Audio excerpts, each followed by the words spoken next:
travelling back there to a time and space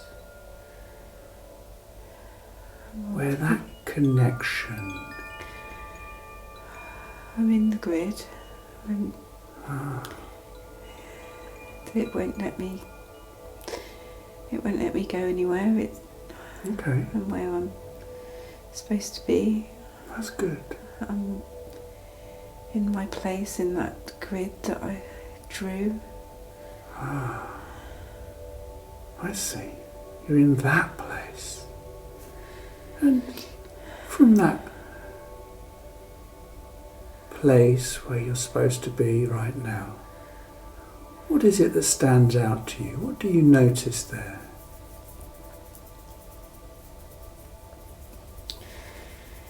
It's the streams of energy that connect us all together. It's streams of light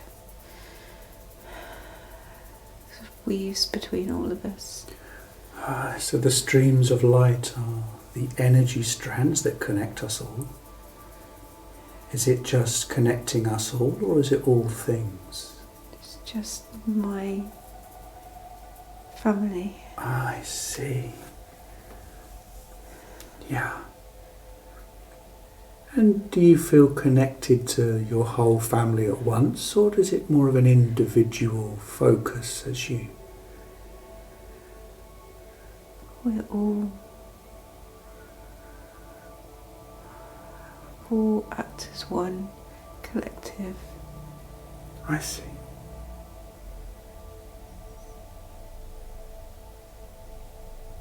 I see. Like the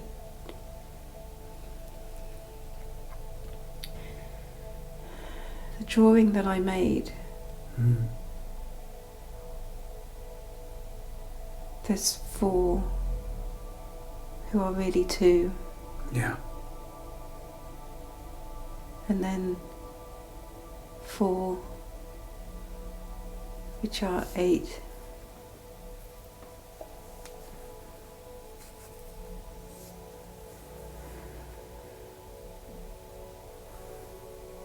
And this is... You could say that the 4 are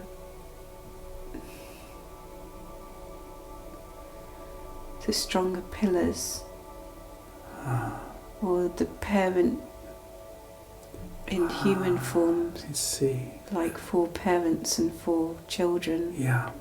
Yeah. Or 8 children. Yeah. I see. Not more or less important than the other, but just different role vibrationally. And do you connect as a circle, or do you connect individually? How is this connection of this light grid laid out? She drew. That's how we connect, as she drew. So we weave in and out of each other, all connected to one. I see. And do you work as one? Yes. I see. But many, as one machine has moving parts. Yeah. I see. So you function as one, but you are also an individual part of the whole. Yes. I see. I see. This is a collective. A collective of Seraphim. I see. So you are a collective of Seraphim. And are you able to function as individuals?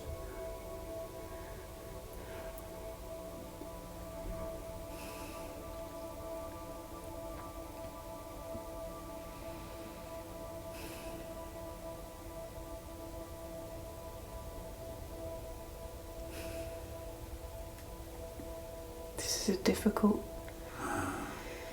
question to answer. I see. No, but yes. I see. So... No, we are always a collective, but we can have the illusion of individuality. I see. I see. And with that illusion of individuality, is that something that is easy to do, or does that come with difficulties? It's easy for us because we were the beginning. I see. So we've created everything else. And being the beginning, how does that make it easy to have the illusion of working as an individual? How does that... Because we've experienced everything as we've created it. I see. And so, there can be the illusion of being separate, but this is only an illusion, is that right? Yes. I see. It's a perception. I see. And is there a purpose for this illusion that you may experience?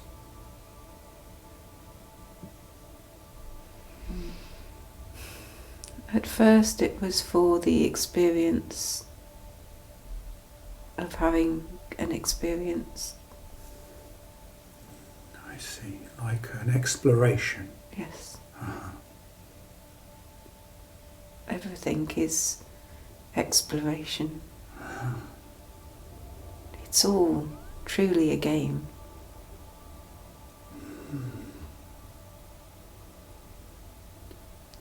And you say at first it was just an experiment or an exploration, as if it has become something else, as if it has, there's an awareness that and value has come out of the experience? Because we have experienced everything.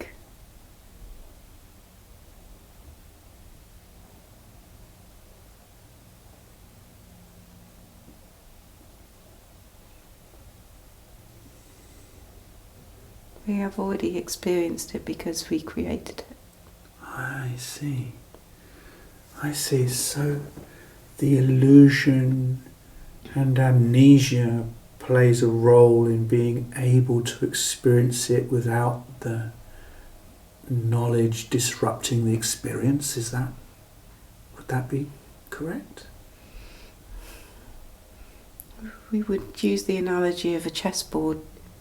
To play the game of chess, you can't play a game of chess until you've created the chessboard and the pieces and worked out the rules.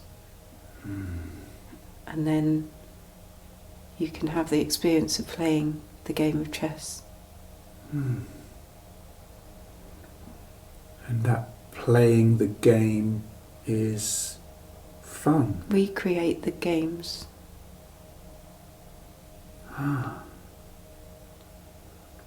For other souls to then play in. I see. And so those other souls choose to play the games you create? All souls choose to play whatever games they wish to. And we are in constant co-creation to what games might like to be played. I see. So the desire of souls to play certain games may call you to action to create the appropriate game. Is that what you're saying? Yes. So that's the co-creation. Yes. I see. And does this include experiences that seem very difficult for the experiencer? Of course. Those are the games that souls like to play the most. They are some of the more popular games. Of course. Oh, I see. This is why Earth is so popular.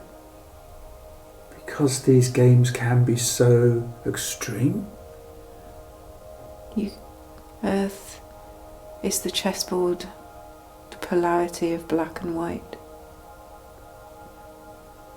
I see. You can't play in more separation and polarity than Earth. In every game has its own rules.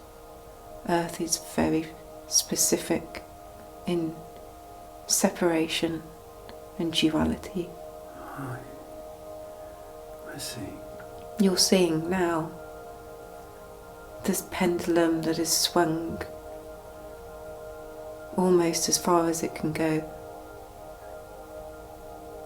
In the last few hundred years, it is about to swing back. And just as a pendulum has more momentum as it reaches its furthest point, so you will see rapid change and transformation as it swings back the other way. I see. So it is able to swing back so high the other side also. So we are able to experience the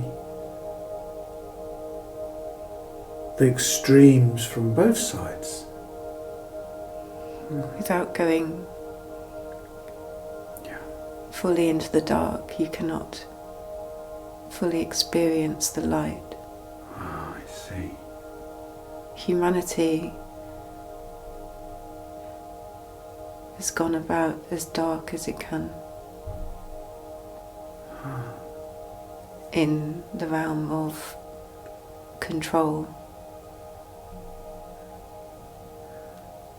I see. So the realm of control and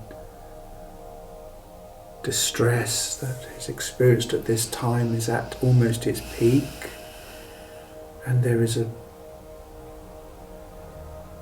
change coming. There's more to come. There's more to come. I see.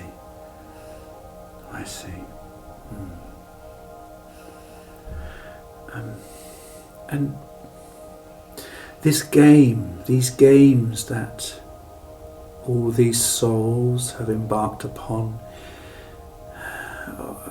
as I understand, most of them have no awareness or memory that they have embarked upon this game. Is that correct? Amnesia is part of the Earth rules. I see. And does that mean that this information could be restricted or withheld from some? Each soul chooses. Each soul may choose to access this information to gain these sort of understandings, is that? Of course.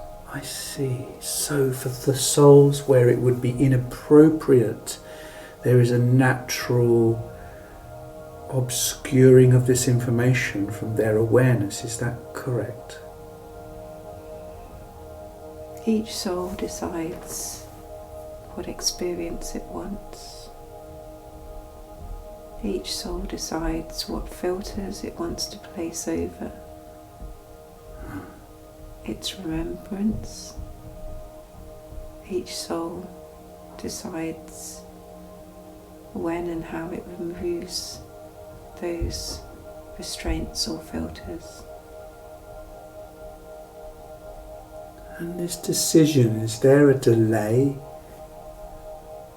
between the decision and the experience?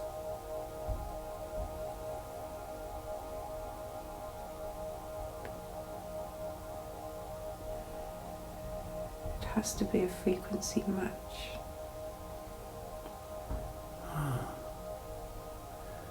So the decision is created or made through frequency The human mind may wish to have a spiritual experience or a spiritual remembering connection, but truly there has to be a rising in vibration so that they can have that experience. I see. Because it is about matching I frequency. see. Otherwise the experience would be inappropriate maybe, or... Experience is merely frequency, vibration.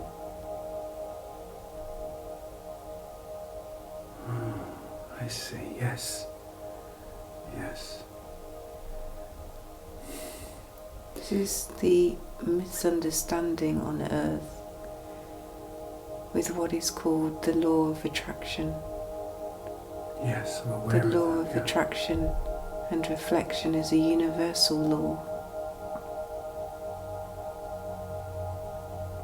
But where beings have become confused is not understanding the difference between the thought and matching that thought with the vibrational feeling. Yeah, yeah, yeah. So that then means change only happens because of what you are instead of what you want. You have to match the frequency. So wanting isn't a matching of frequency. No. I see.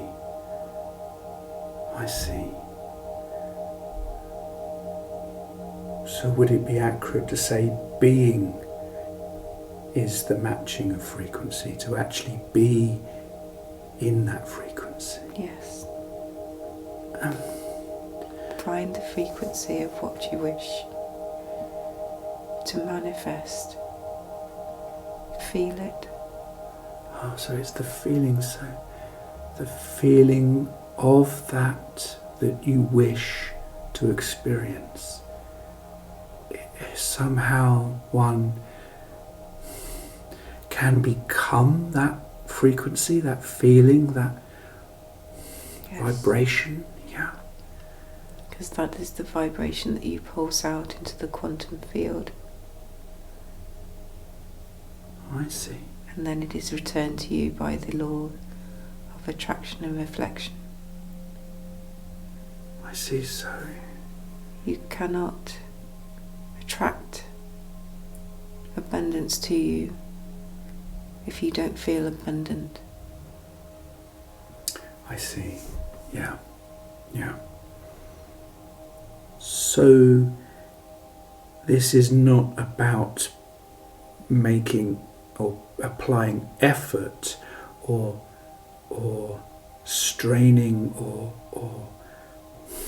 forcing. This is more of a being. This is more of a Simply choosing. simply choosing to be as a feeling, as a vibration that is aligned with the desired change. Is that? Yes. I see. I see.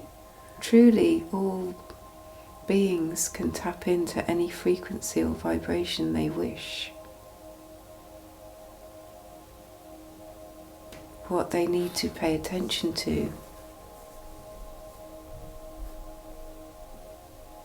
is where their mind is telling them that that's not possible. So that becomes the difficulty to overcome. That's the disconnect. I see. So, is it possible for any human to create, in theory, any change if they so were to align with the change that they focused or became that vibration of? Of course. I see. I see. So, The problem is that the mind is so powerful. You have to believe. And is there a limit or a boundary to this when the change that one is wanting may affect another? Does this play, does this have an influencing factor on how change may come about or not come about? Only in the sense of which now moment you wish to stand on.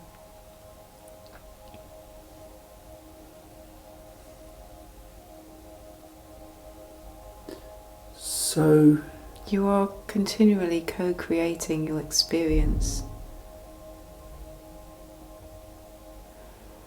Okay, so if I see, so I'm starting to get this picture that if one was to create a particular change that would affect others, then they would shift into another parallel reality so that the effects do not affect those that are co-creating or creating in a different direction. Is that? If you wish to experience something that would have an effect on somebody else, then their soul and your soul would agree to either have that experience or not together. I see. And you will then put your focus and your energy on the now moment that is most appropriate for both of you. I see. I see. Because I come to the understanding that this co-creating, this creating can be creating a positive or negative change, whether it's conscious or unconscious. Is that right? You're still choosing an experience.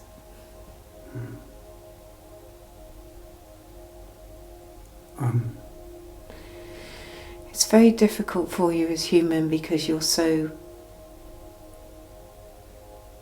conditioned to look at everything in a linear way.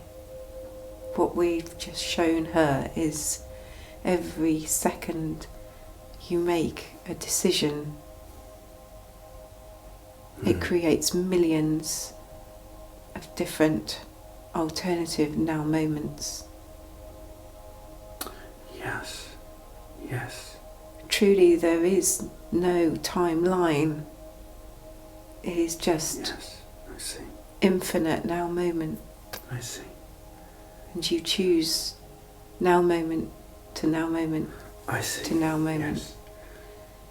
Whether that change is subtle or whether that change is dramatic will depend on how far away you move from this now moment. Yeah, yeah. So this allows for conflicting resonances to exist, for they can sort of walk a different road, a different timeline, as it were. Yes, we'll give you the example of here now. She asked you to come here to the therapy room. Yeah. In that moment you co-created together, being here in the therapy room or being at your residence.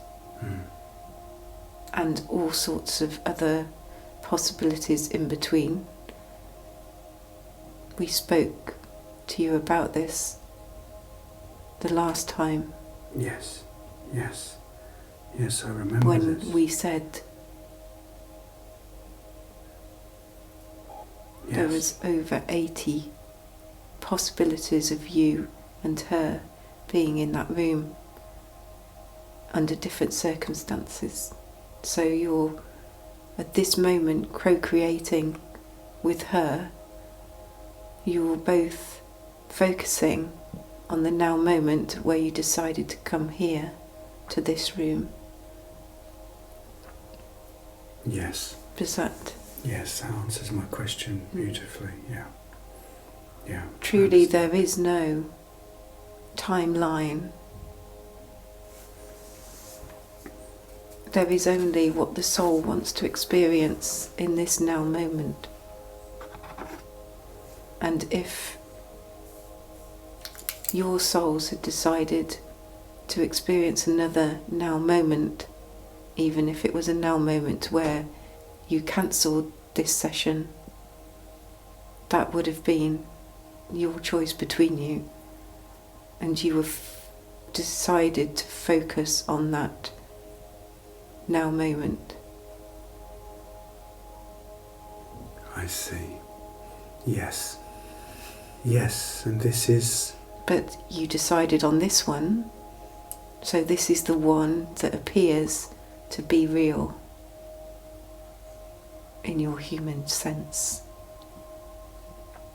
So and maybe you will also experience an alternative now moment at another time, in inverted commas. I see. So there can be a crossing over? You can return to any now moment and replay, just as on your computer games you can repeat the level, see if you can do better. Yeah. Or just for the curiosity of experiencing it in a different way. You see? I see. And this is present with all situations where choice is presented. Every single time you make a choice, you create billions of possibilities. We're showing her the visual, almost like an explosion of balls in all directions. I see. Every single choice. So the resonance that Ange has at any one time will align her with one of those options accordingly? Yes. Whatever her soul wishes to experience. I see. So whichever the soul thinks will be of most interest. And is this also present with her choice of home, as there has been choices or desires to change home over periods of time? Is there also parallels within that experience? Yes, because she is, from a soul level, she is interested in learning how it is the frequency, not the physical form, that is important. I see. So Angie's working on learning about the frequency that she creates in her home and how that is more important than the actual physical space itself. Is that? Yes. So this is an important choice that she's made on her own soul level? Of course, the ego would prefer everything easy and comfortable. Yes. The ego wants the lottery win. The ego wants to be able to buy the house outright and be financially free. Yes.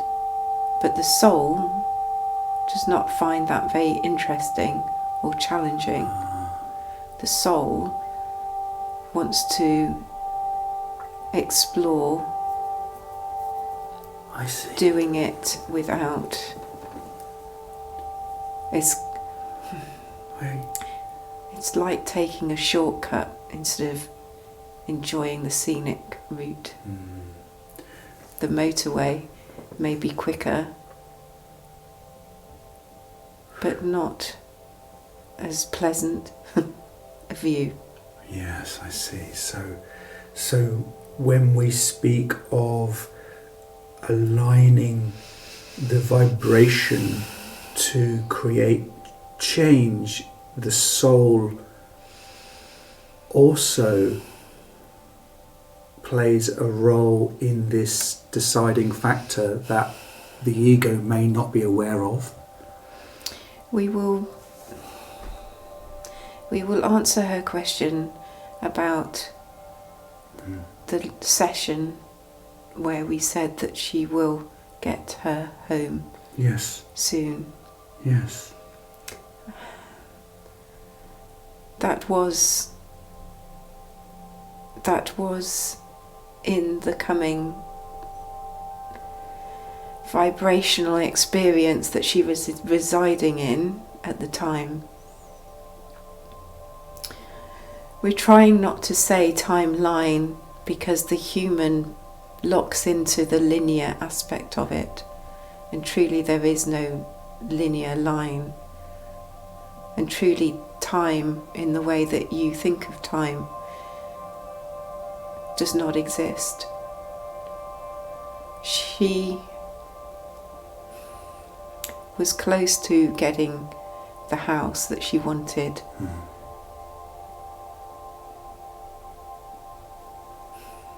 But there was change?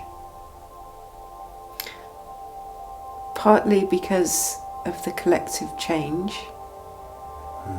So there is the continual dance between the individual soul and the collective experience. And her soul chose to take a diversion because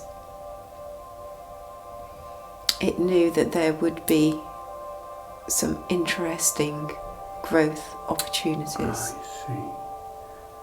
I see. So when 2020 happened and your pandemic and lockdowns, she would have had a very different experience of that had she been financially free and wasn't worrying about losing her home. Do you see? So that was a choice. That was a choice. The soul chose that growth. The soul knew that it would be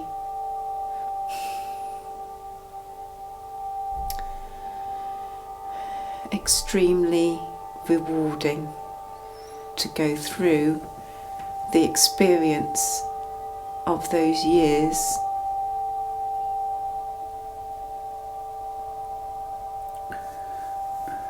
being where she has been rather than where the ego wanted or would have felt more comfortable being. So in this case, the soul was able to override the desires of the ego. The soul is always in charge. And that raises the question in my mind of how come we see people in the collective who seem to be choosing from ego, making choices and creating resonance that attracts situation that comes from ego mind. But that is still a soul choice not to, as you would call it, wake up. It's a vibrational experience. How would it affect how you act and the choices you make if you are operating from the deep in the illusion of separation and limitation. That is still a soul choice of experience, do you see?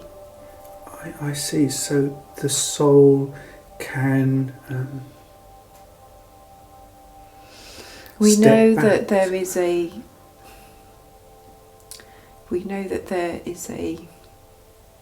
phrase used on your planet of free will. And from the ego level there is free will, but ultimately at a soul level it's still the soul's choice. I see. So the soul of the individual can override the free will of the ego? Yes. Okay. Yeah. The fight against the soul is what causes severe mental illness and can lead to such experiences of self-harm and suicide. But even that, you see, the soul is choosing at some level. That's what I was going to ask. Yeah. So there's still an acceptance on soul level to allow that to happen. Yes. So that would. And earth-bound spirits, we know you work in this area. No soul is abandoned. No soul is lost. It is still a choice at some level. I see, yeah. Even if it is from the over-soul level. We are talking to you from her over-soul, which is more than one. Yeah.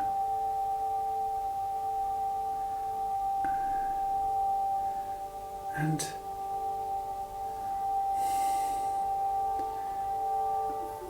that statement brings me to the awareness of Angie's experience around this feeling of separation from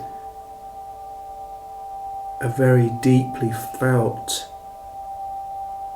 sense of love that comes from the divine, from the energetic side. She is not feeling it now. I see. So I see. So does that mean that this illusion of separation that Angie's experiencing is actually the separation from the collective that is causing this feeling? Yes. I see. So it's not one individual, it's being outside of the collective, or feeling like she is outside of the collective. She is one of two. We are all one of two. We are 12. I see. So there is the one of two, but all together as one. Yes. Also. I see. We operate in pairs. I see. But yes. We are a collective together. Yes. I see. You could see us as working. We are one team in an office, but each one of us has slightly different jobs. I see. So yeah. I see. But we work in pairs.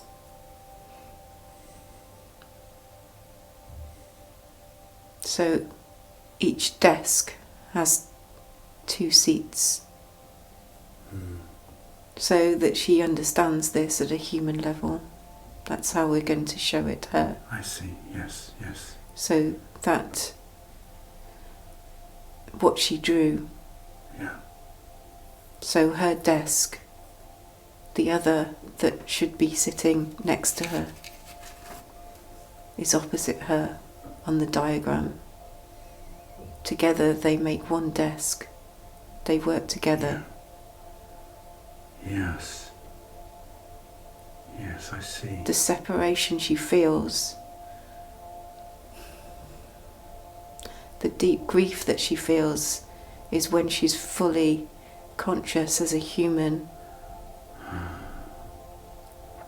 where she's deeply into the perception and illusion of individuality. She is not an individual. She is part. She is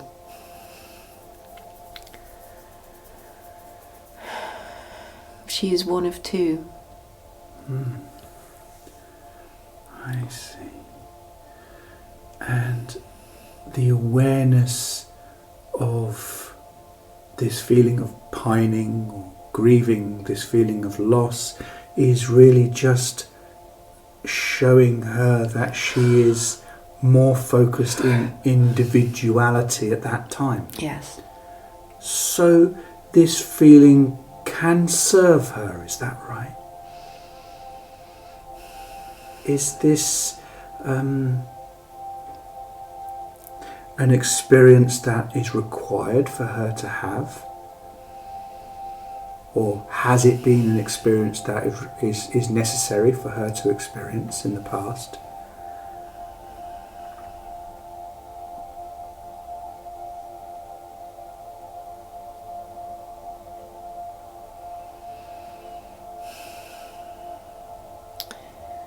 It's an unavoidable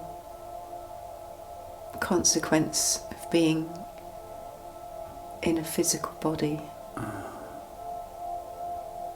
I see. I see. And is there any advice or guidance that you could offer Ange in her physical body of how to manage this situation, these feelings? How best to approach or transform these experiences?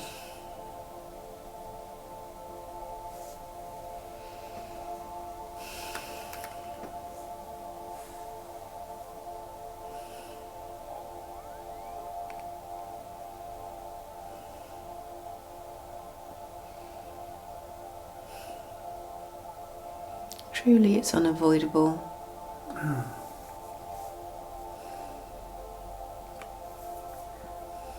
And does this awareness that is being brought forward now help relieve this situation to some degree?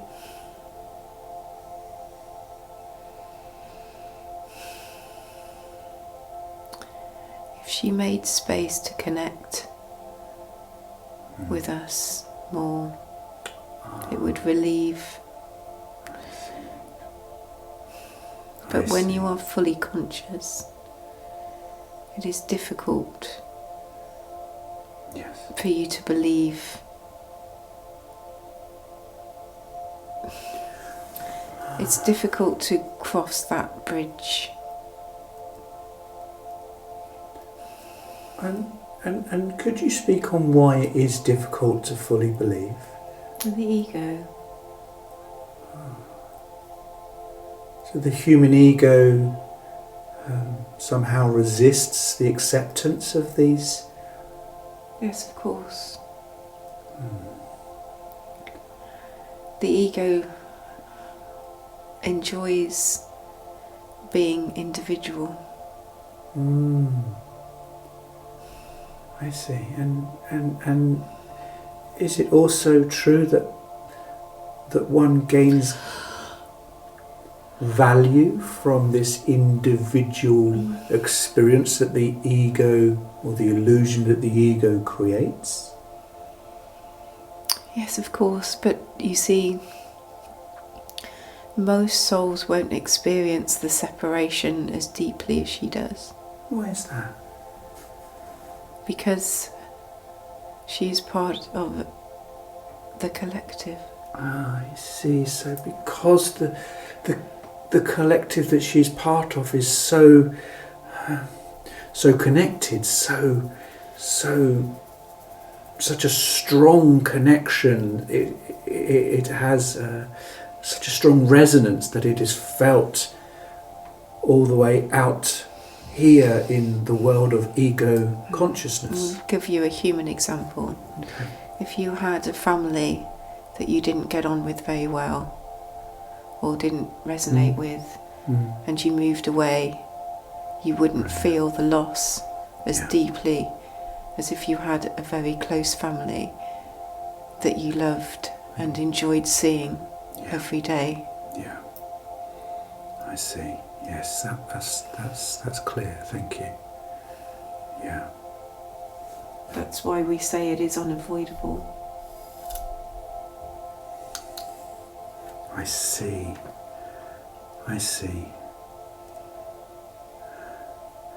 And she feels it in the higher heart, because when she feels that separation, although she didn't realise this, she is actually transmuting collective grief of separation. I see. So there's more going on for Ange within this experience than her own personal connections here. Yes. Is this something that she chooses on a soul level? Yes. It's part of her job here is transmutate. Okay, yes. Transmute lower vibration. I see. So when on a human level she's experiencing that, the reason it's even more powerful is because she's here to transmute the collective grief of separation. What happens when she does that is she dissolves it from the earth grid, making it easier for others to remember that they are connected to all. So if you like, it is helping remove the veil. She is dissolving that filter. And this is part of her intended purpose as Ange? Yes. I see. And Ange seems to naturally be a teacher and guide and way shower. Is this also part of her pre-birth of Ange, her pre-birth plan? Of course. I see. She's now stepping fully into why she came. I see. So there is this a greater embracing of the initial intention of the work. I see. And what else is there that she may benefit from understanding about this as Ange? For when she listens to this, what else could you talk about in regards to what she intended to do, that which she is now stepping into?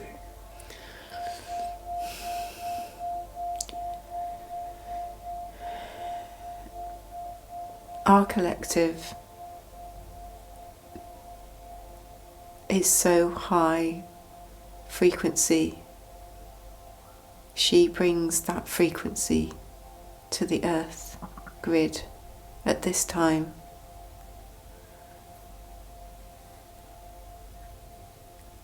There is others, not from our collective, but other collectives of Seraphim. We are not many, but there are others.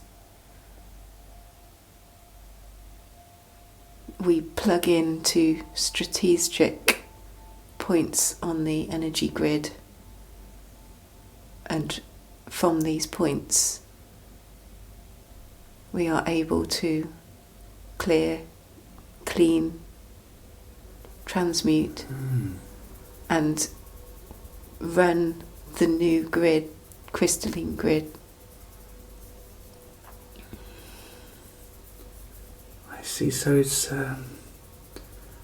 creating a better connection and flow of the energies that are to benefit the humans, or is it more than just the human experience that we're talking about here? Gaia is moving to a higher frequency. Truly, she's not here for humanity. She's here primarily for Gaia. She helped seed Earth on Gaia. She, of course, wishes humans to come with Gaia, but that is not her primary mission or goal. I see. While she's here, she will try and bring as many with her as she can.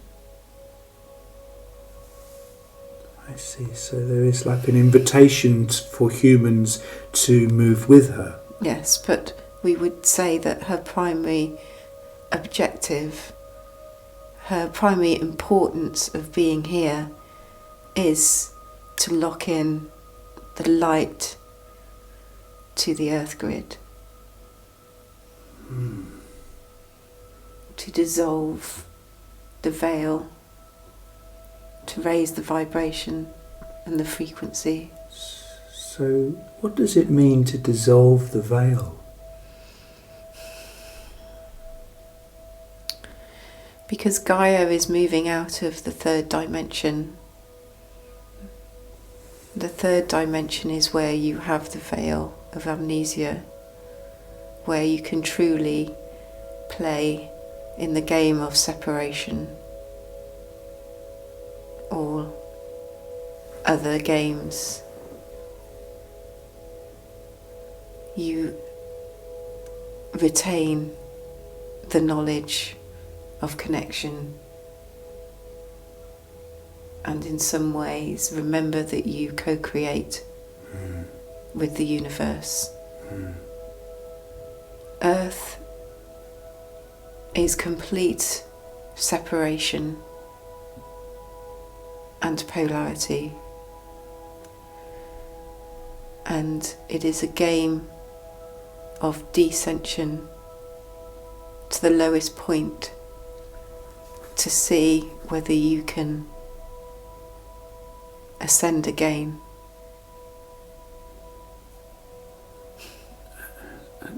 Does that include those that create suffering for many others? Yes. So they are also playing a game of... Of course. You can't play in separation without having a perpetrator and a victim. I see. That is the illusion. When you understand that you are connected to everything and everyone, you do not wish to control or abuse or hurt. That only comes from the illusion of separation within the self. I see. I see. How it manifests outwardly, that's free will.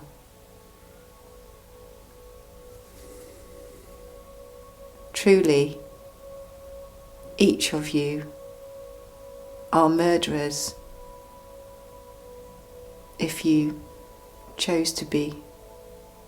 There is nothing that makes one person truly more evil than another. It is merely the extreme to how you are outwardly expressing your disconnection on the inner. Do you understand? I think so. So the more disconnected one the is, deeper you are into the darkness, the illusion of separation, I see, the more pain you will feel.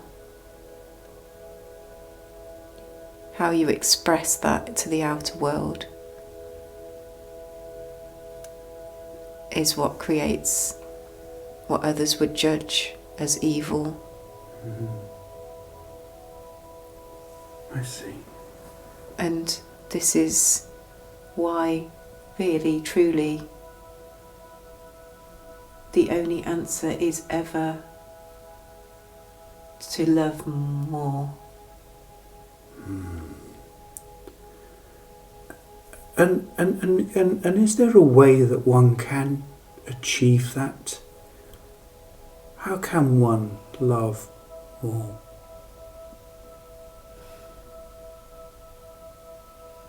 Tune into the vibration.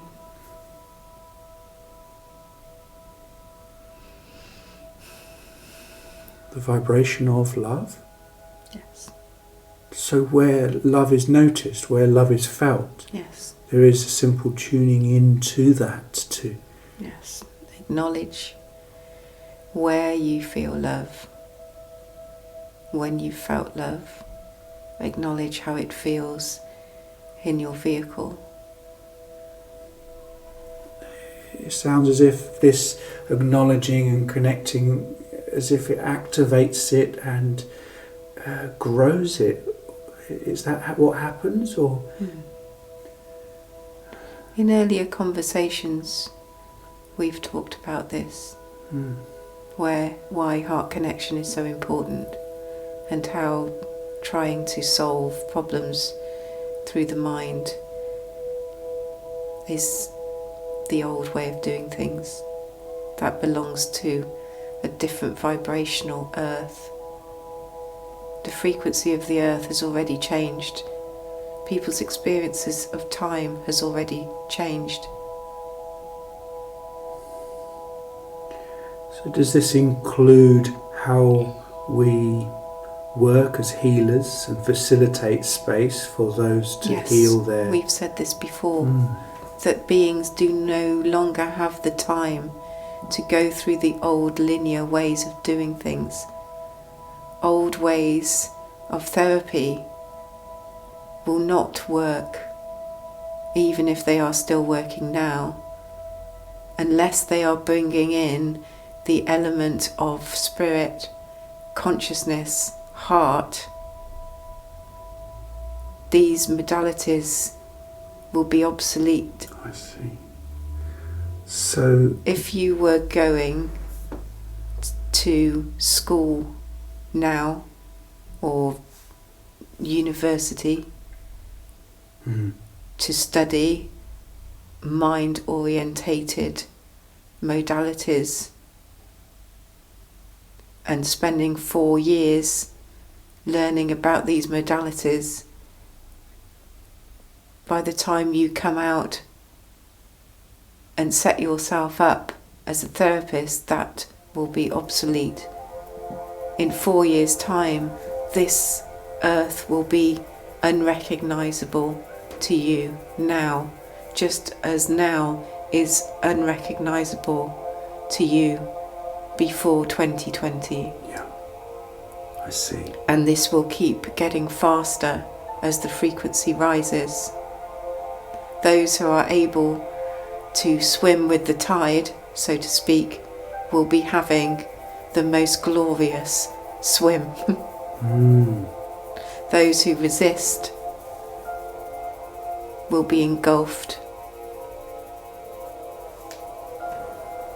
So healing, there is, from what you're saying, there is an importance of embracing all of what one is, the energy, the soul, the spirit of that person, not just the psychology of the experience.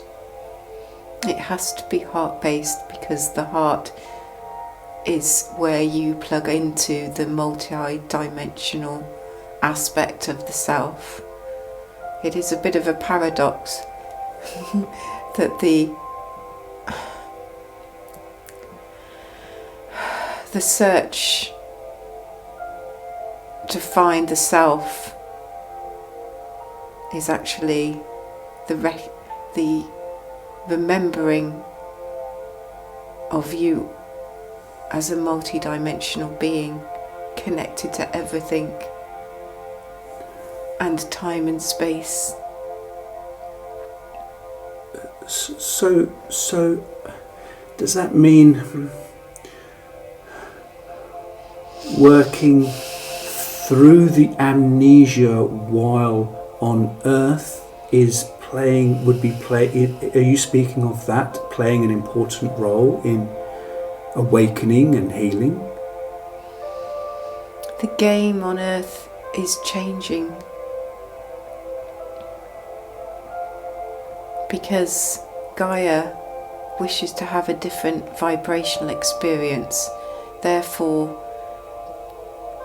the game she's playing is changed. So those on the planet who wish to stay playing the old game, they will finish out their life cycle and move somewhere else. And those who wish to play in the new game, which some refer to as 5D, will wake up and move forward.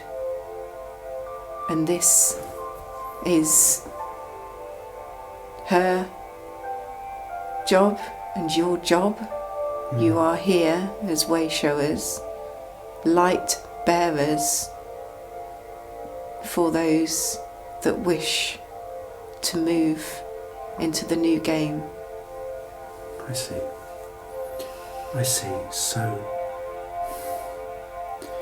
So it becomes valuable to understand the parameters or rules of this new game as we move forward. And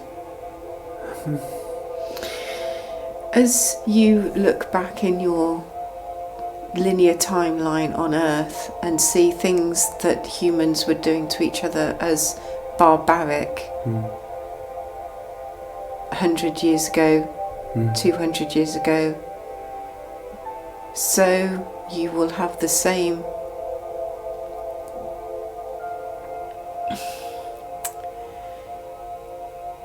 you will look on this time in the same way in just 5 or 10 years. That is the speed of which we are going. Yeah, I see. Ascension, the more you remember, the faster you remember. And the planet is on a trajectory that cannot be stopped. And the more her frequency rises, the faster it will rise. And the faster the beings who wish to go with her will need to move and awaken, as you like to call it. Yeah, I see. There are many in resistance.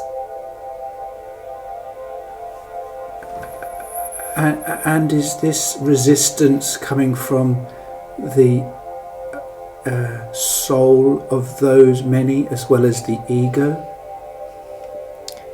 If the soul wants to ascend and the ego is resisting, those beings will have the hardest time. I see. And what kind of the hardest time? What kind of effects would we expect to notice around those situations? Mental illness, depression, fear, all the things that you are already seeing. Yeah. More of. Yeah. Although we will caveat and say that some of that suffering is what humans refer to as the dark night of the soul. So it is a process. So it could be an awakening also. It is part of the awakening process to go through those uncomfortable vibrations and experiences. I see. But the more one surrenders and gives in and trusts, the easier it is. I see. The faster beings will move through it. But there will be some that do not wish to move forward at a soul level. They're not interested in experiencing that at this time. I see. They may have chosen at a soul level to experience what it would be like to not wake up on a planet where most people are waking up, because that too is an experience. Yes. Do you see? Yes. So those particular people that you speak of are not ones that we could help because they have not chosen on a soul level. Yes. No soul can presume what another soul is here to learn. And this is how we would invite people to move through judgment. I see. Yes. You cannot judge another soul for the experience it is having.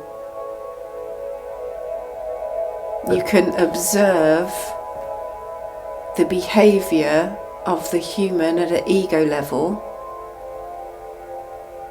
You can observe without judgment.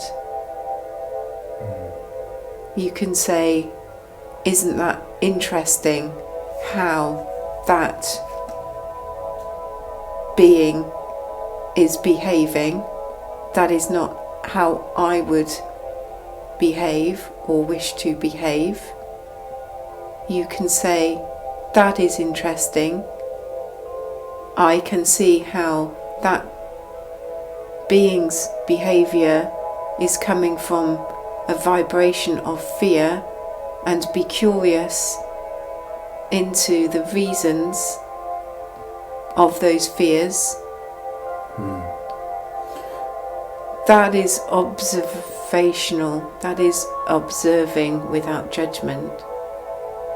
When you judge something as good, bad, right, wrong,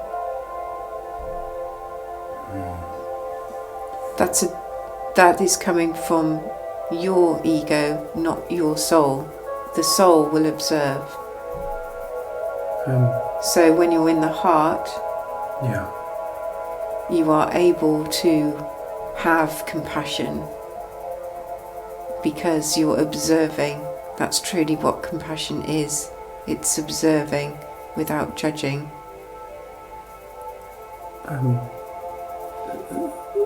For those souls in having the human experience, this seems very hard when the actions of the ones we are observing is creating suffering in the lives of others. Yes, but as we have said, everybody is co-creating with everybody else. I see.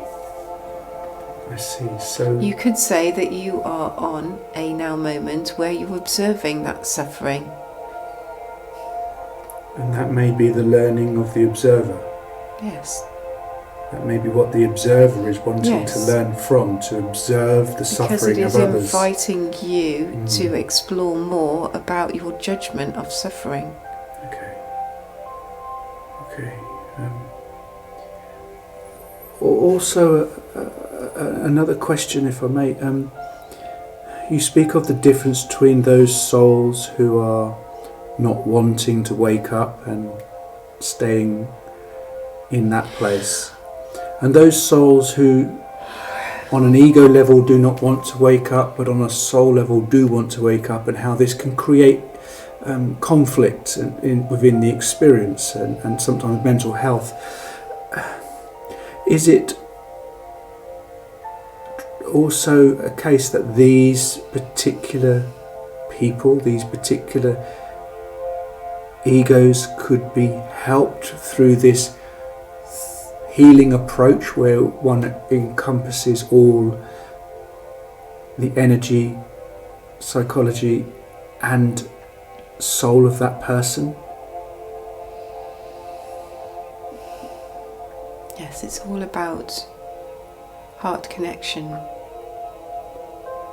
So the most important thing is to get beings into their heart. Okay. So that plays a very important role in assisting these souls, these people. Yes, because if the soul wants them to wake up and their ego is in resistance, that is because they are operating within the fear programs and limitations of the ego mind. When you go into the heart, those illusions and filters dissolve. I see. So when they're in their heart, they can easily hear the instructions from their soul. I see. I see. And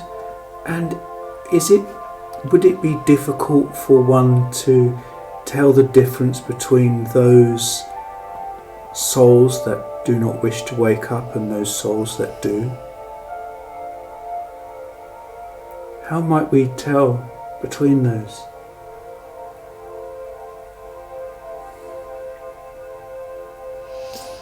We think we are repeating before, but we will repeat by being the lighthouse instead of the lifeboat. Okay, no. If you are repeating, it needs repeating. That's very good. That makes sense. If you're a lifeboat, you're going out trying to save others. If you're a lighthouse, you're just shining your light. And others will come into the harbour if they want to. I see. So in the context of what we're talking about with souls, truly it is always about your own vibration. You don't have to change anything outside of yourself, the people around you, the forms, the house that you live, the job that you do. It is 100% about where you are vibrating. The more she learns to shine her light unapologetically, the more good she will do. I see. So there's a boldness to be encouraged about shining that light. I see. We're reminding her about when she first went to the cinema.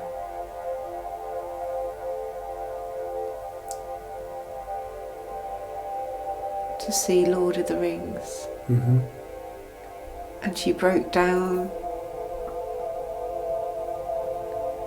at the scene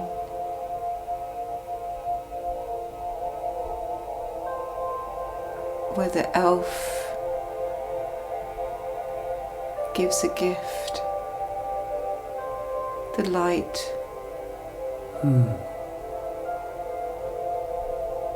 May it be a light for you in dark places.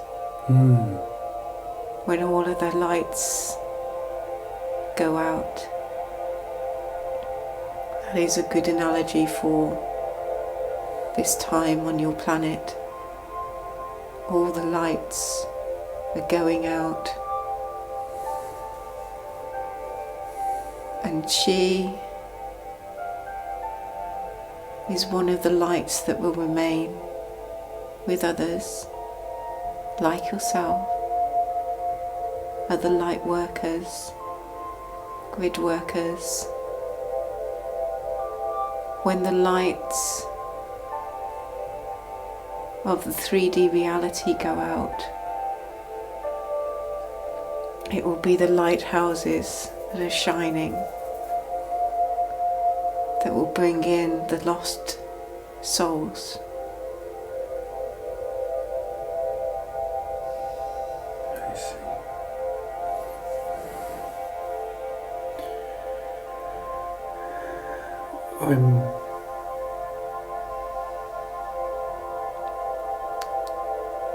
I'm also moved to ask a different question.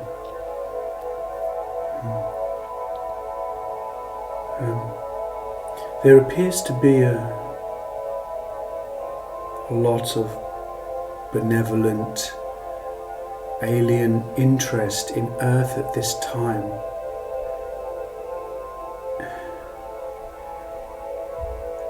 What, if at all, do you have to share with us about this activity? Does this interest have something to do with the shift that you're speaking of? Of course.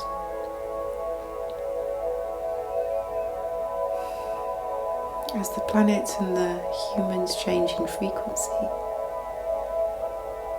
then you become once again a frequency match to your galactic friends.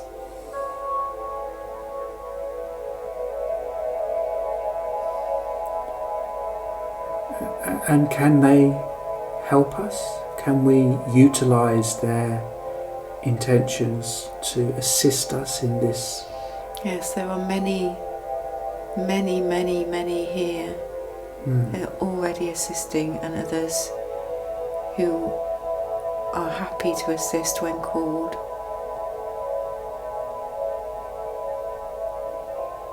I see. So they can be a resource that we could call upon. Yes, but it will take much discernment. So we point to the experiences on your planet in the last 2 years, which really was inviting each soul to go and find their truth on the inner, rather than giving their power away to those outside of themselves. I see, yes. Yes. As there were many, there was many scientists on both sides of the virus argument. Both sides compelling, both sides holding truth, both sides also untruths. So how would a being know what was right for them? They all had to go within and empower themselves, trust in their own inner voice, inner guidance. It was truly an invitation and an exercise to bring people back to their sovereignty after so many years of feeling disempowered and being under the illusion that others have a better answer than your own. And truly you know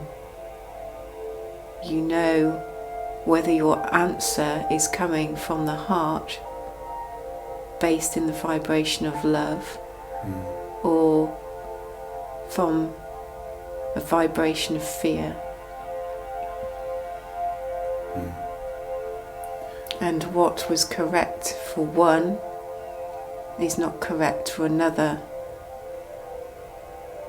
And you were invited to have the strength to know the difference and to not judge each other for each other's choices. So, how does this feed into the galactics? It's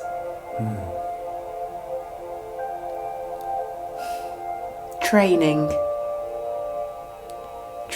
in sovereignty and discernment. You don't trust everybody you meet in the street, nor should you trust anybody that you meet in the spirit realms or in the higher dimensions. I see. Humans have to learn discernment and not judge others. So this can be done with an open heart, this sensing, this discernment of people or beings that may have good or poor intentions. Yes. Is that right? Truly, any other galactic being, it's still a soul in a vehicle, whether it's human, Pleiadian, Syrian, doesn't matter. Yeah. Just as it's a soul in a female body, a male body, a black skin, a yellow skin, a white skin. Yeah. Can you see how what's happening in the collective is teaching you this with the gender issues? Yes. Now, you will understand as you work with wounds and trauma more than she does, how the lesson that we are a soul in a body, and it doesn't matter what gender that body is, it's the soul that is important. How that is slowly coming into conscious awareness of beings on the planet, but how they are expressing it is through wounds and trauma. Do you understand? So the wounds and trauma, as you say, are acting as fertile grounds for learning? Yes, but it is also the beginnings of awareness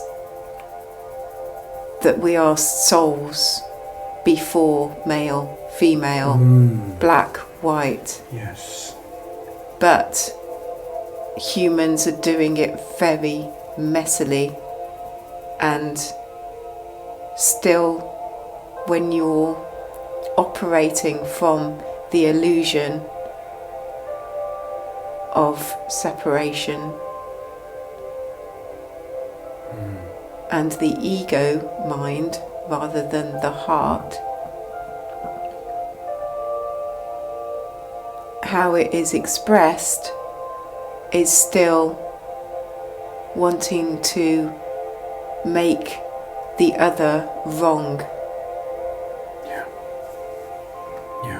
no matter which side you're on, if you're judging the other side as wrong, then you're still in ego and trauma and fear. Yeah. So the battles that are going on in your politics around gender, it's very messy. The heart, the trauma, confusion. I see a lot with of beings. confusion. They are under the impression, they believe they are coming from a compassionate heart based perspective, but if how they are expressing is still wanting to make somebody else wrong or trying to control or manipulate, then that is not true heart connection. I see.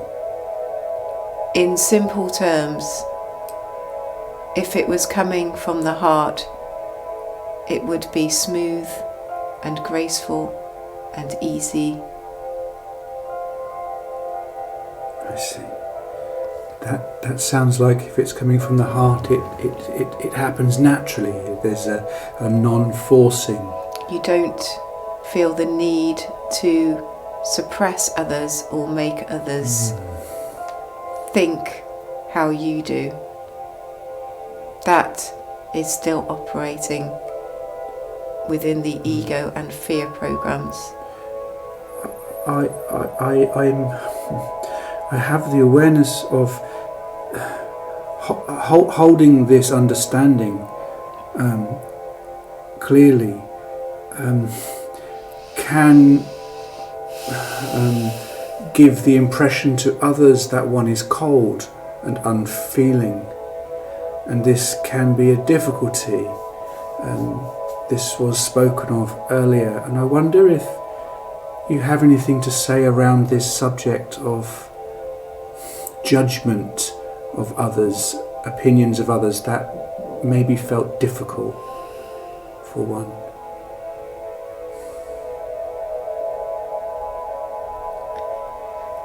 Yes, we know what she wants to know. It is not judgment from others that bothers her, it's her own judgment from within herself. I see. Is she judging herself through the eyes of others? No, she is judging herself from a human perspective. I see. From the soul perspective. I see. She is not enmeshed in the messiness of human emotions, that's all. I see. So it is more her own personal judgments that she is experiencing, not really the judgments of others. It is still the embedded programs, human programs. I see. And can these be worked through? Is there an importance or a need to let go of those embedded programs?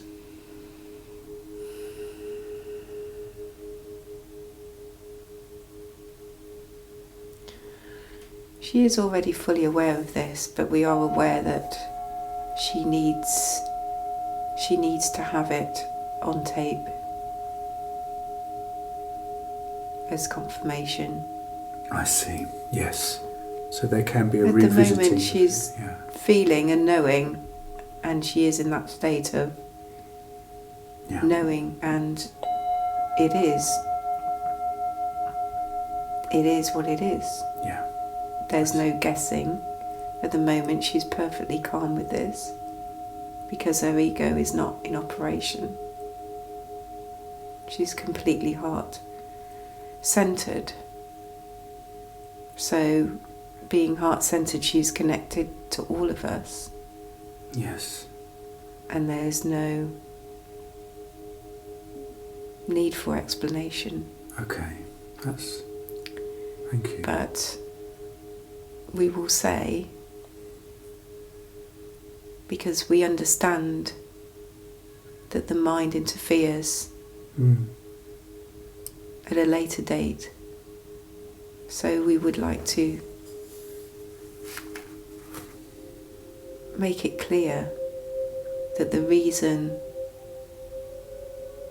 some humans would perceive her as uncaring or cold is because truly she does not play in those lower vibrational patterns.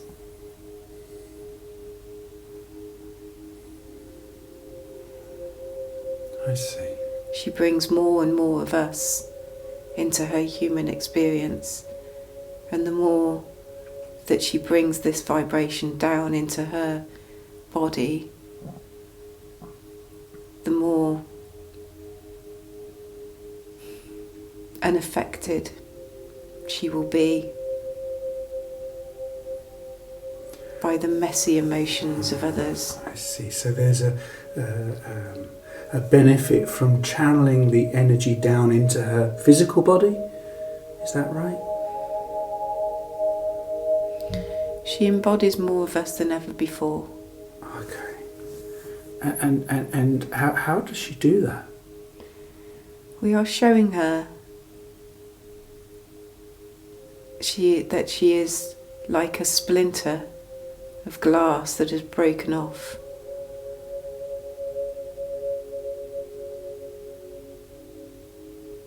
And that splinter contains the whole as a mirror. I see. Like a hologram. Yes. So we are here, the rest of the mirror is here. Yeah. And she is the splinter that is embedded itself on earth. So when she works with sound, she opens herself up, and we can all pour down and amplify out from her heart center. That is what she does. That is why she's so popular. When working with sound. Yes. So the broad opening of her heart while playing the instruments And singing. And singing is an important aspect of the... When she sings, she channels us directly. I see. When she plays the instruments, we go through the instruments, through her, and then the instruments. When she sings, that is our vibration without the filter of the instrument. Yes. Yes. And I wonder, as time progresses and energies change, does Angie's work with sound also change in any way, or require or benefit from change?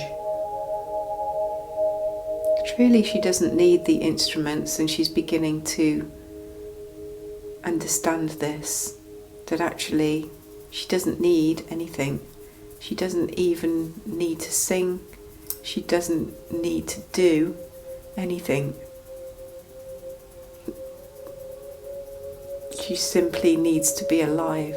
Okay, so holding that resonance that you speak of, that heart open vibration. Yes, when she's heart-centered and heart-open, which she is, we would say 70% of her conscious life, when she is awake, she is now 70% heart-centered. When she is heart-centered, she is amplifying our light frequency down into the earth. Yeah. We're showing her, and she's still in resistance to how powerful that is. Truly, she is one of the most powerful beings on this earth.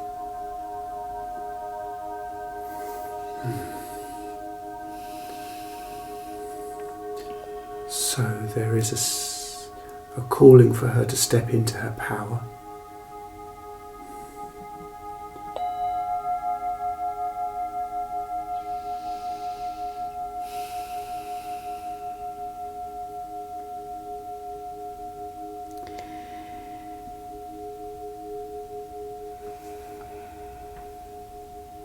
Is there also some consideration for her physical body in amongst this activity of working with energy? Is there a need to protect the physical body in any way? No, that is another matter. What we're showing her is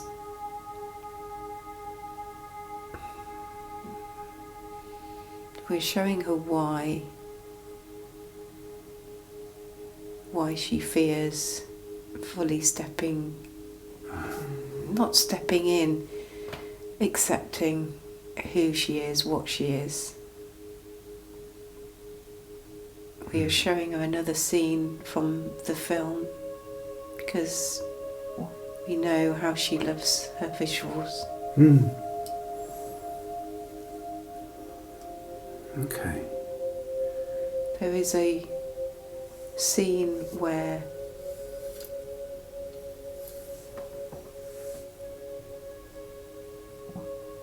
Galadriel is tempted to take the ring, and she knows that if she takes the ring, it would corrupt her light, and she would be as powerful Dark Queen as she is for the light. So she knows the power of human corruption. The human body, the human template is like the ring. It can have the ability to corrupt. And that is why she fears fully stepping into that light and that power. Because it will be very difficult to handle for the human ego without getting above itself. Yeah. It's not her fault, it's a natural consequence of being human. Yes. So it's almost as if she may never ever completely take her foot off the brake. Okay. So for a short time, maybe she could take her foot off the brake just while we are in this safe space, allowing that embracing of her power, the energy of you, the collective. Really just feel the importance of encouraging this moment of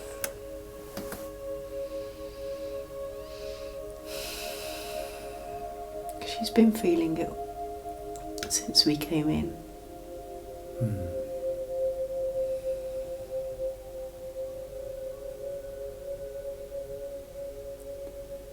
And is there any adjustments to behaviour or diet or anything else that could be made for the human body to house this energy, to better manage this energy, so that there can be a balance for the not just the physical body but also the human ego amongst this vast energy that she has access to.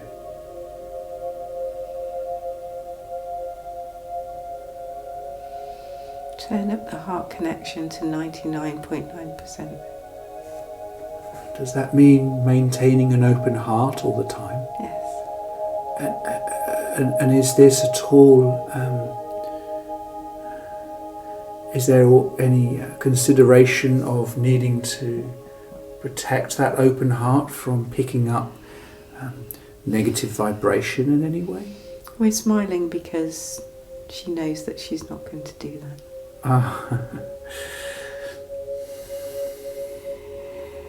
Beings that have turned their heart frequency and are in their heart to that extent, you would call them the Ascended Masters.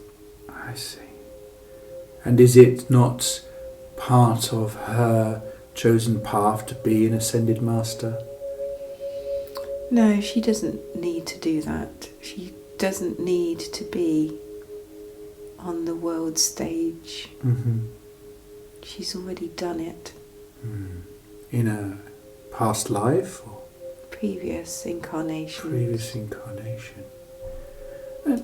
And are the previous incarnations that she's become aware of, are these actual experiences that she has had? Yes. Yes. Okay.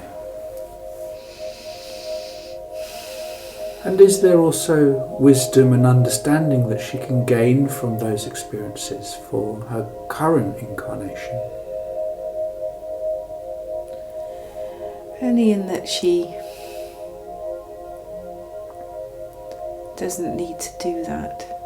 Mm-hmm. Truly, it is about her being here as a conduit for our frequency and light.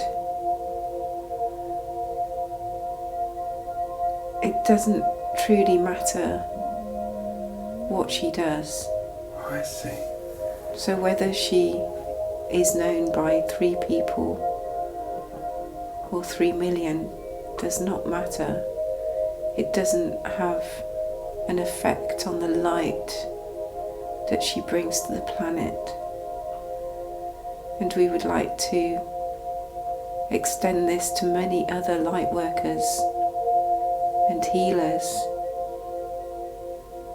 It is about the frequency that you emit, not what you physically do in the world. I see. So the frequency that you emit encourages others to resonate to a similar frequency, encouraging that rising of frequency. Yes. I see. Yes. So there could be a silence and a non-action, but just a presence. The ego will not like to hear this. Okay.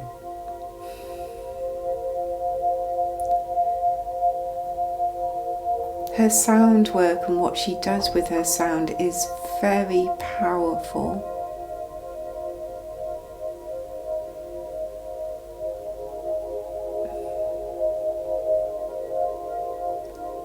But it is not anything that she needs to be doing. So it's just a choice. It's a choice.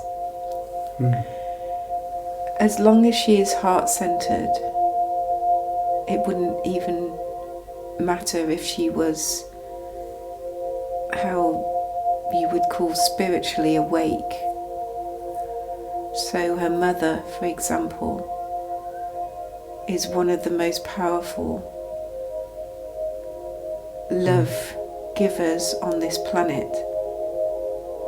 But you would not see her as spiritually awake. But because of the love that she emits to others, it doesn't matter whether she is aware of spirit, the universe, how it works, spiritual concepts. You see, it is the vibration that she is carrying which is important.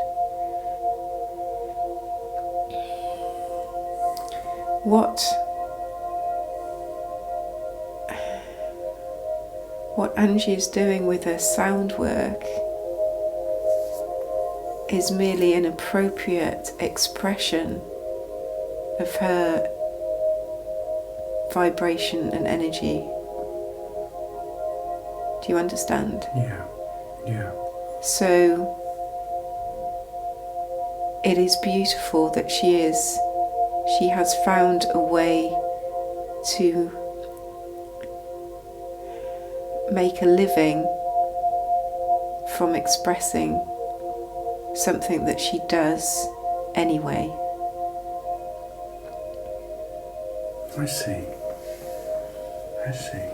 So it becomes a nice way to earn a living, to bring in finances. Yes. And it also, because it is as nourishing for her as it is to others, it helps keep her vibration high. Okay. But if she was able to sustain her heart-centered high vibration by cleaning toilets, it wouldn't matter. Do you understand? Yes. Therefore, again, we invite people not to have judgment of what others are doing in the form. We wish you to observe people's frequency. Is it a frequency of love or fear? Yeah. What they do materially in the world is of less importance. And so many spiritual teachers have not, shall we say, walked their talk. You can be in a spiritual job but not be vibrating at the appropriate frequency. I see. Yes. So the form does not matter. It is the frequency. And if you can express that into the world in the way that she expresses it, even better. I see. Yeah. So when we are in that heart open space, we can sense where a person is coming from quite clearly. When you are doing your building work, you are still affecting the people that you are working for, even though you're not doing your counselling or therapy session with them, because your vibration is still affecting them. Your light is still shining out.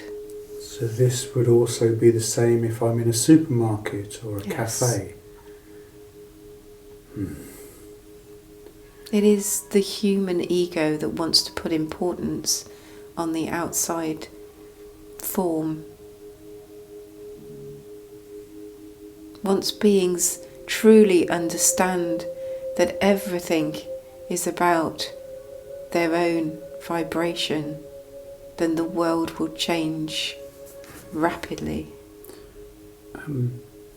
I have an awareness that the human ego can often, in people's minds, be vilified because of the difficulties that the human ego can bring to someone's life, as we've been outlining. But I also have this feeling that the human ego also brings much quality and value to the soul and to the experiencing. Of course, but the ego is part of the mechanism of the earth game. The ego mind is how you keep in the illusion of the game. So there's this value of keeping in the illusion. Are you speaking of the value of not waking up in instances where not waking up has value for the experiencer? If you knew 100% that you were a creator being that creates 100% of your reality, you would be having a very different experience on Earth, would you not? Yes. I think you wouldn't have any interesting lessons to learn. Yes. So it is mastering a balance with the ego so that we can... Mastery is the word. Manifest what we desire. Is that the right word? Or there is a misconception that humans are the bottom of the class, the entry level, the amoebas. It is the opposite. You come to Earth to master emotion. For this is a difficult place of mastery. You're truly at university level, but it's very difficult to get your degree. I see. Yes. I get the impression there's no cheating there. No cheating. The soul does not wish to cheat, the ego would like to cheat. I see. The ego wants to cheat, the ego wants the short way out, the ego wants the comfortable ride with the least effort. The soul enjoys the opposite. The soul already knows what it's like to be connected to everything. It already knows what it's like to be in the higher realms. What it's interested in is experiencing the illusion of separation. And the ego facilitates that experience. The ego facilitates that experience. I yes. see. Without the ego, you would know the answers. So it's the not knowing and coming back to it, as you said before, or Ange said before, it's the breaking up of the jigsaw puzzle and the fun of putting it back together. Yes. And the further, the more you do the jigsaw puzzle, the more complicated you want the jigsaw puzzle. Yeah, the greater the challenge. The greater the challenge. Yeah, okay, yeah. This explanation makes me think of soul and ego like a child that the soul looks after and looks out for, but allows yes, an individual experience, of just course. as a parent a child. Of course. And a parent, unless there are other circumstances, the unconditional love of a parent to a child, that is our soul to the human ego. So yes, truly, we should not verify the ego. It is not bad. That is a judgment. Yes, that's a judgment. I feel this. I feel as if the value of ego is often overlooked when the understandings of ego are presented. Yes. So when the ego is triggered, then say, oh, that's interesting. Yeah. Isn't that interesting? As if something may be learnt from the experience. What is this teaching me? Yeah, yeah. Why is my ego triggered? Yeah. We will give an example. She recently went through a stressful time where her ego was very triggered to do with her dancing and people making mistakes, and she wanted the dance to look better because other people were coming to watch. A few years ago, she would have stayed in that triggered state and got more and more angry and frustrated. But because of all the work she's done, she was able to step back and say, that's interesting. Why am I getting so angry? What does it matter, really, if people are making all these mistakes? What does it matter if on the night the dance doesn't go well? Yeah. And of course the ego said, well, we should do as good as we can. People are watching us. Why shouldn't we do as good as we can? Judgment.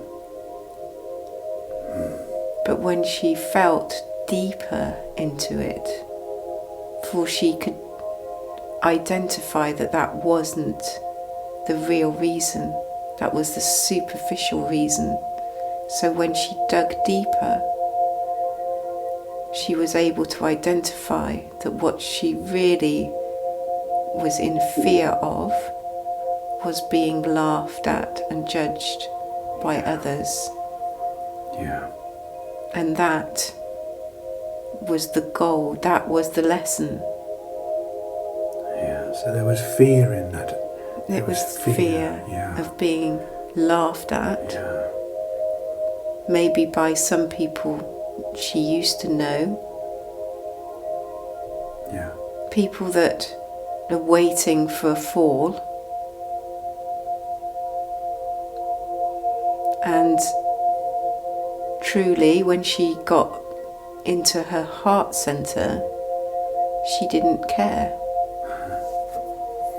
So she was able to explore that from a soul heart connected space.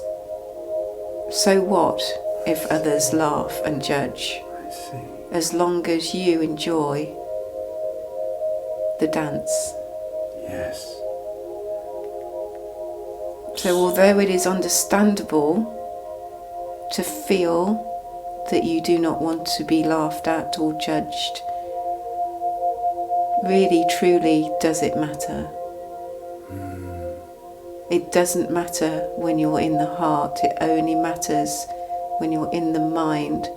So the ego was triggered, she was able to observe that and then find the reason, find the fear. What was the fear program that was running in her field that she had yet to make aware and then integrate? And she was able to do that. So the lower vibration that she experienced also then triggered the opening of her heart. Without the ego, she wouldn't have become aware of this pattern that was running in her energy field, which comes from previous trauma of being laughed at. I see, yes. An old wound, as it were. Yes. So whenever something comes up in the moment, it is always trying to show you somewhere where you are running a program of fear, lack, limitation, separation, competition. The way to integrate that is to move into the heart center so that you can observe. Yes. Yes. She could have stayed on that superficial level, which was still in the ego, judgment, victim, perpetrator. I see. So I'm hearing the value of being heart-centered as much as possible. And I'm also aware that this session may be listened to by other people, and I was just wondering, is there anything to consider about being open-hearted or heart-centered that people may need to consider if this is for the first time understanding this? Is there a need to protect, or is there some considerations that one may need to bear in mind?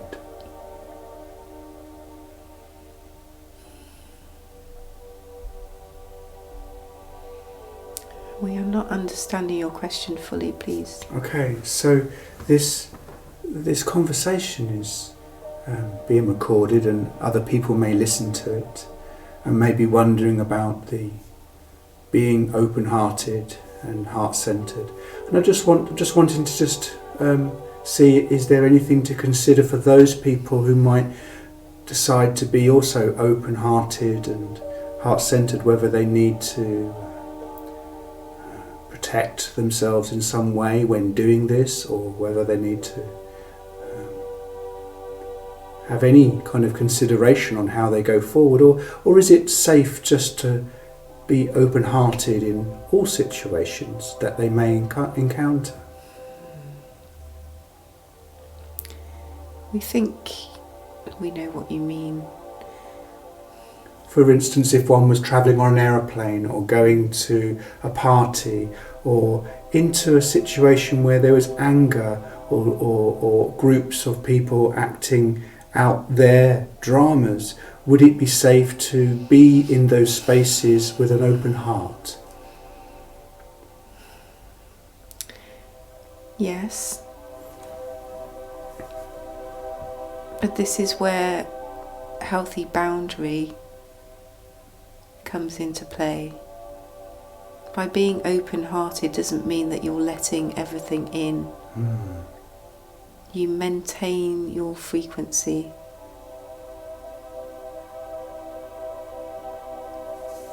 You don't have to put up barriers, because that comes from a place of fear that somebody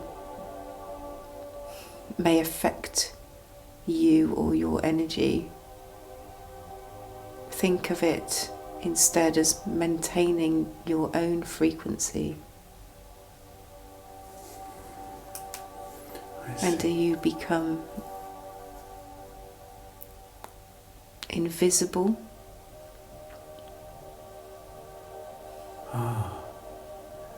So those of the lower vibration would not notice you, maybe? Yes.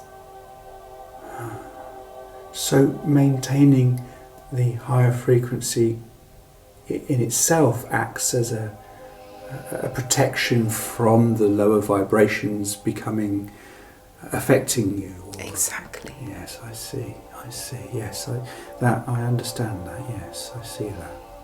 But it's natural as humans, with your human ego, to drop in and out of that frequency. Because all of a sudden the ego may get triggered. Yeah. And then if your ego is triggered, that means a fear program is running. A fear program will lower your vibration and make you a vibrational match to any other expressions of that particular frequency of fear in the room. And from what you were saying earlier, I imagine then it would almost encourage that to blossom and fruit and expand, as it were. Like attracts like. I see. So an important consideration around this subject is to maintain that higher vibration that goes with the open-heartedness, the heart-centered experience. The issue that we see, and she has a friend in particular who is experiencing this at present. There is a difference between being open-hearted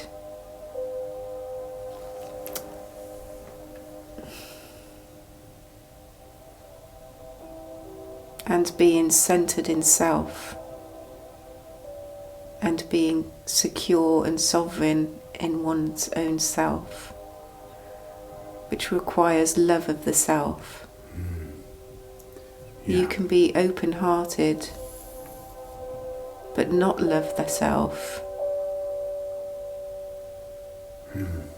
Those are people that are wide open to the negative experiences that you are talking about. I see. Because Yeah. truly on the inner, they are still vibrating through a level of fear.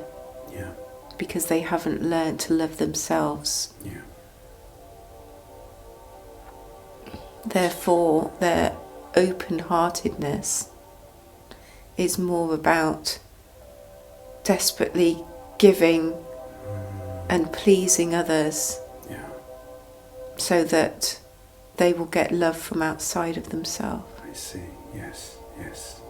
Yes, I understand. Yeah. Yeah. So those people,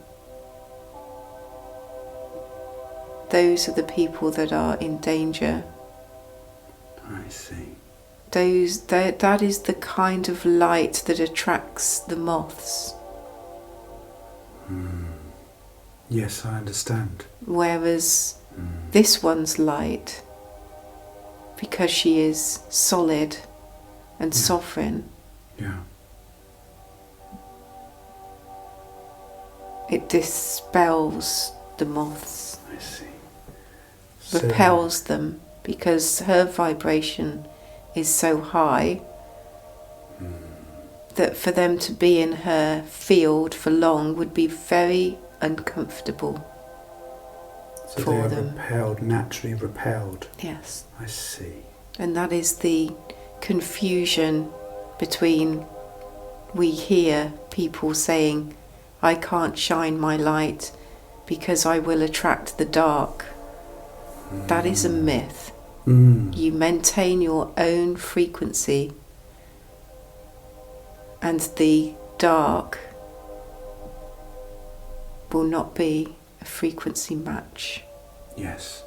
And any experiences that the ego deems as negative or judges as negative is far more likely to be either still something in that soul's field that they are not aware of, that they still need to integrate and work through, a judgment if you like, that they're still holding unconsciously, or if it's an experience such as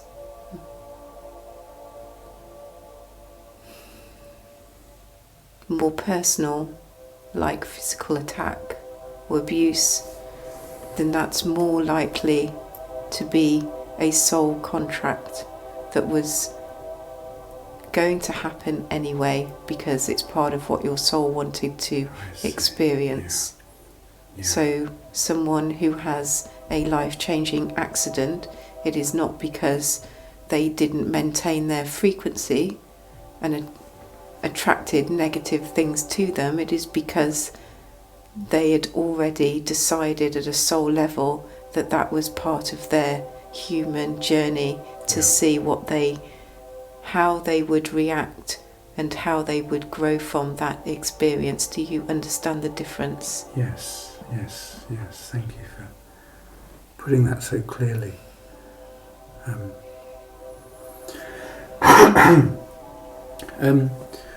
Before we bring this conversation to a point of change, I just want to hold this space open for you, the Seraphim, to express anything else that may not have been covered that you feel is important to be expressed at this time, either for the benefit of myself or Ange or anybody that may be listening to this recording.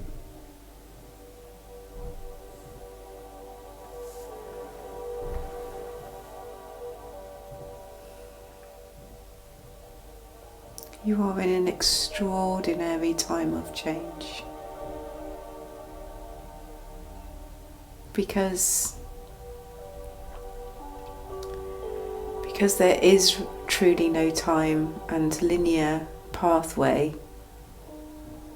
We are able to see all the possibilities of what is happening and what will happen on your planet. It is your choice of how you want to experience any or all of these variations.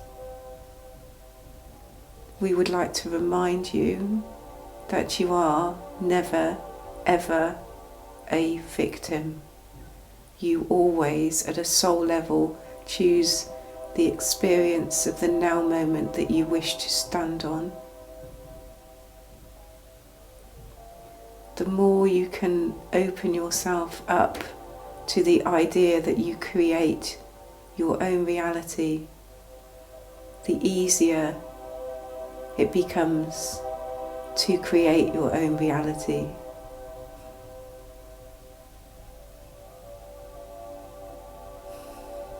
Truly, you have no problems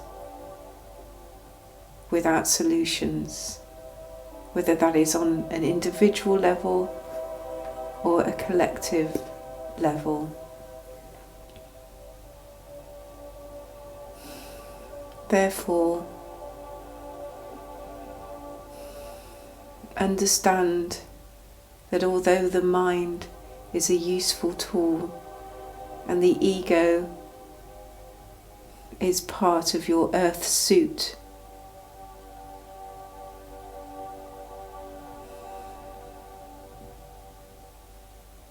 it is only by experiencing through the heart center that you can find the solutions.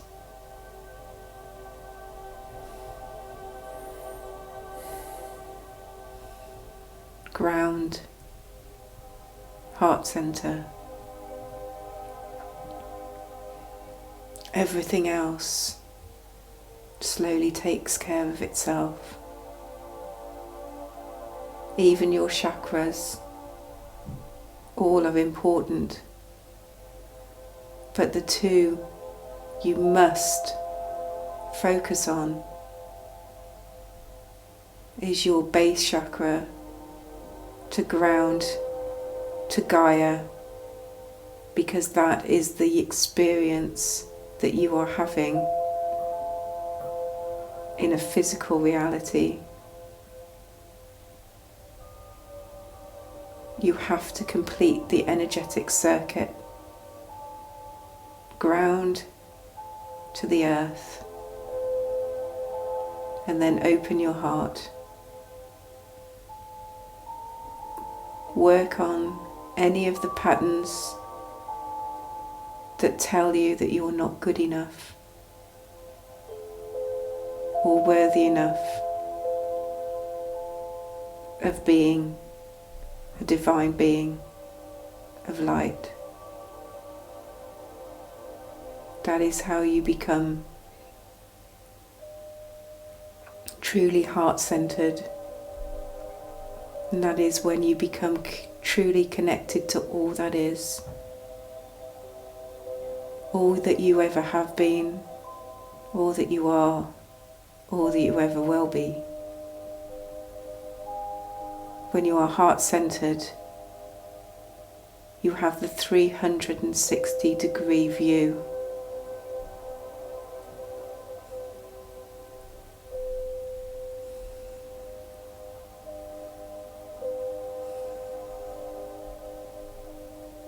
Each one of you chose to be here. some of you, most of you listening, came here specifically to help raise the vibration and shift this planet into a new dimension. If you feel it, that visceral feeling in your body, take that as confirmation that what we say is true. Put yourself into a meditative state and you will know.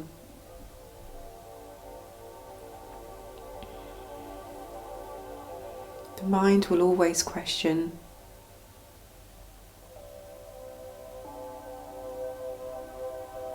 but the heart knows.